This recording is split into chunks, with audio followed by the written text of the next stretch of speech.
So we're getting kind of close to the end of the year. We have the rest of October and then just November and December left. And I realized that there were a lot of books that I had kind of put on my list of books that I wanted to read soon and maybe read this year that I'm simply just not going to get to. So I decided this weekend that I would sort of reprioritize my reading for the rest of 2022, and I came up with a list of 5 books. And I decided that I would share those with you. And maybe at the end of the year, I'll make another video checking in and saying, hey, these are the books that I actually did get around to reading. The basic rules were that they needed to be classic books that I had been meaning to read, and I just really wanted to prioritize those books instead of just waiting to get to them. So the first book is Dante's Inferno. Now, I have a good friend from my undergraduate days who is now a lawyer, but he is a lover of Dante, wrote his undergraduate thesis on Dante, reads the Divine Comedy almost on an annual basis. And so I asked him, I said, what book or translation should I get if I want to read Dante? And he said, without a doubt, get the Hollander translation, Robert Hollander and Gene Hollander. And looking through this, I'll say it's nice for a few reasons. You have, one, a nice introduction to it. The Hollanders obviously know what they are talking about, and so these critical introductions can be really, really useful if you're diving into a book that maybe feels a little bit intimidating. When we actually get to the prose, it's typeset really beautifully. And also, you have the Italian. Now, I don't read Italian, but I can imagine for some people, they would want to have that, especially if you can read some Italian. Maybe you have been studying Italian, you want to be reading more difficult books to work on it. Overall, I just think this is just a really well done edition. It just looks really nice. I can't comment in particular on whether or not the translation is any good, other than to say that when you don't know the language, right, what you can do instead is defer to people who do and ask them. And really, while there are some worries about reading things in translation, there's always something that's going to be lost. The truth is, you're not going to learn every language to read every author that you want to read, and so you got to read in translation sometimes. Also, just notice how many notes there are in this book. So for every book within the Divine Comedy, so within the Inferno, for instance, so this is Inferno 12, there are many, many notes. This is pointing to different sources. This is explaining some of the references. I'm going to be honest, I'm probably not going to look at these notes this time.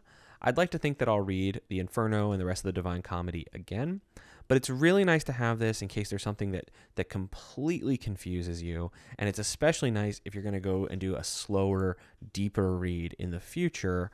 That way you can, learn a little bit more about the things that you've read.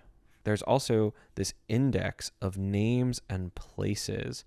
So all the people that are mentioned or all the places that are mentioned, there's a nice index to them. And you don't see a lot of indexes in poetic works, and yet I think this is pretty cool. And you also have subjects, right? So various sins, for instance, and vices. Again, I think this is going to be really a great book to finally read. I should have read it a long time ago, and I'm now going to read it, and I will report back. The second book is Confessions by St. Augustine, or Augustine. I'm going to say Augustine, but people say it different ways. This is a new translation by Sarah Rudin.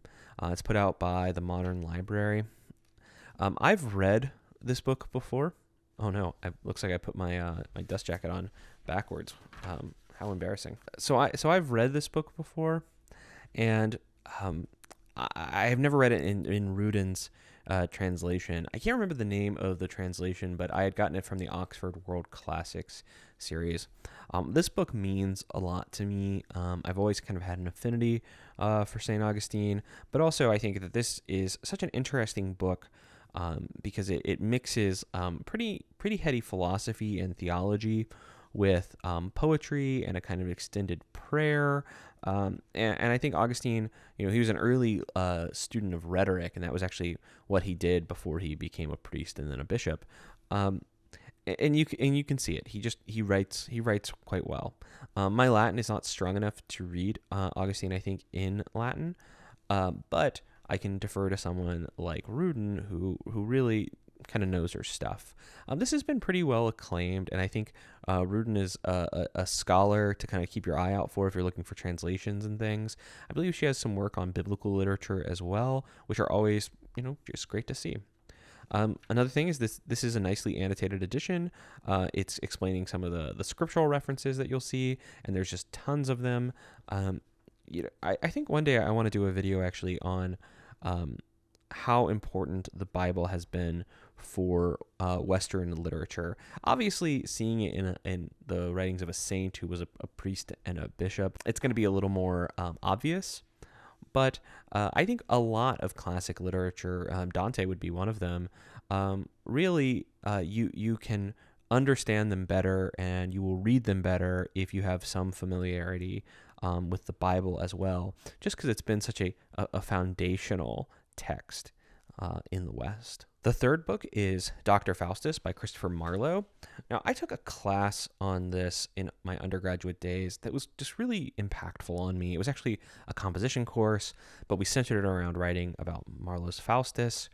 Marlowe's Faustus is historically quite interesting for two reasons. One is that Marlowe is sort of a contemporary of Shakespeare.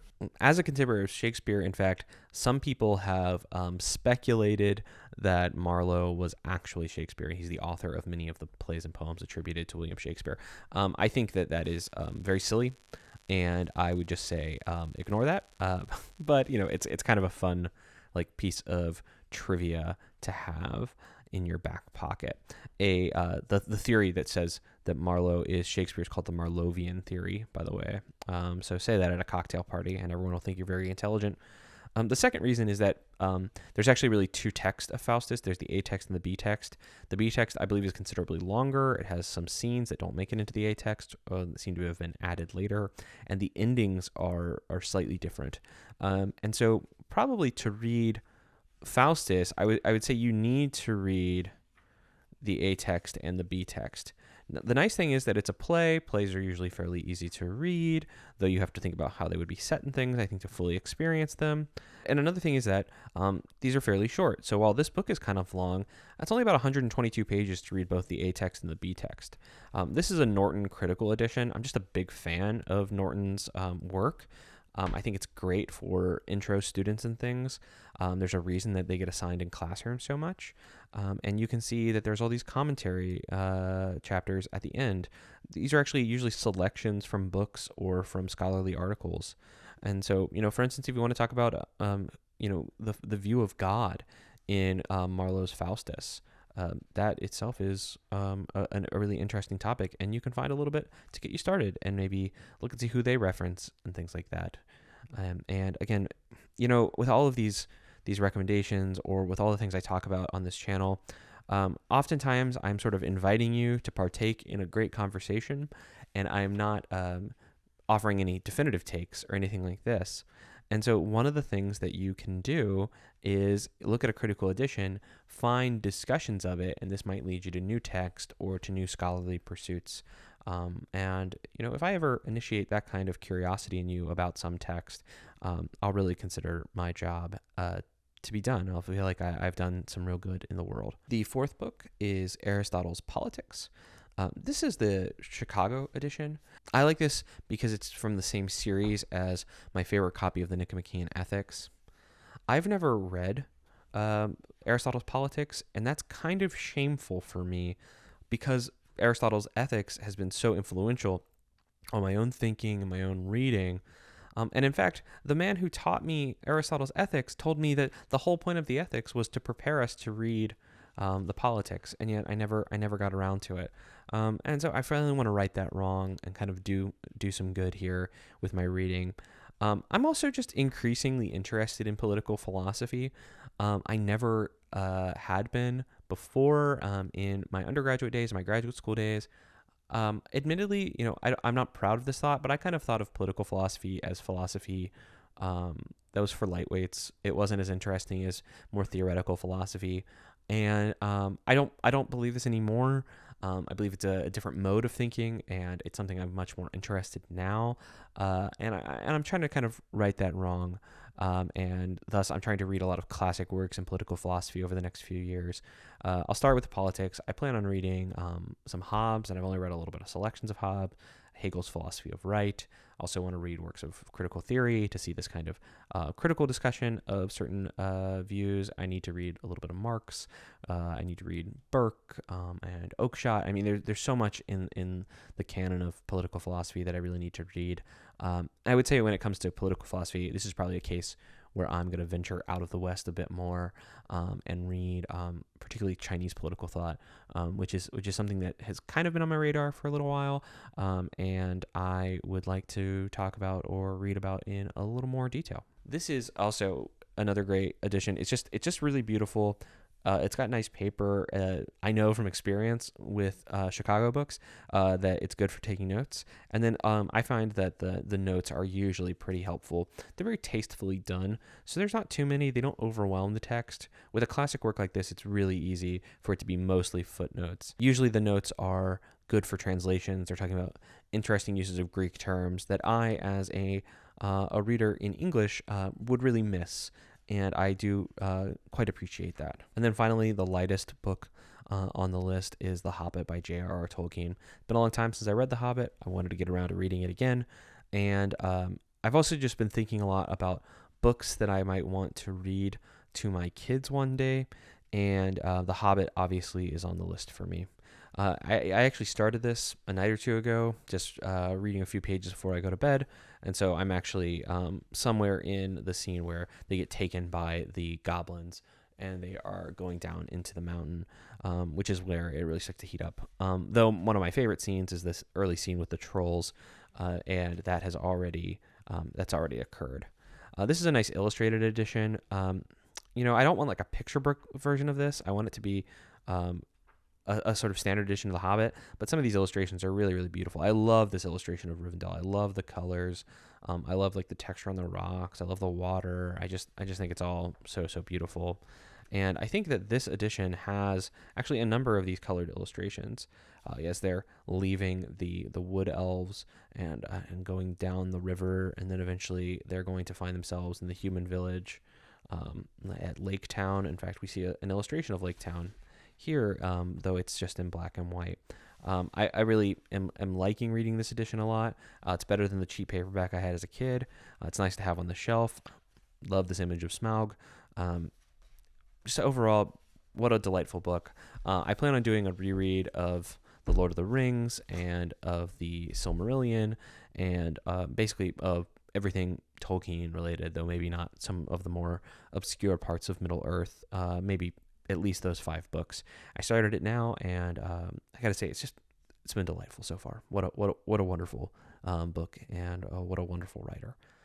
All right, I hope you liked this. If you did, maybe give it a like or subscribe.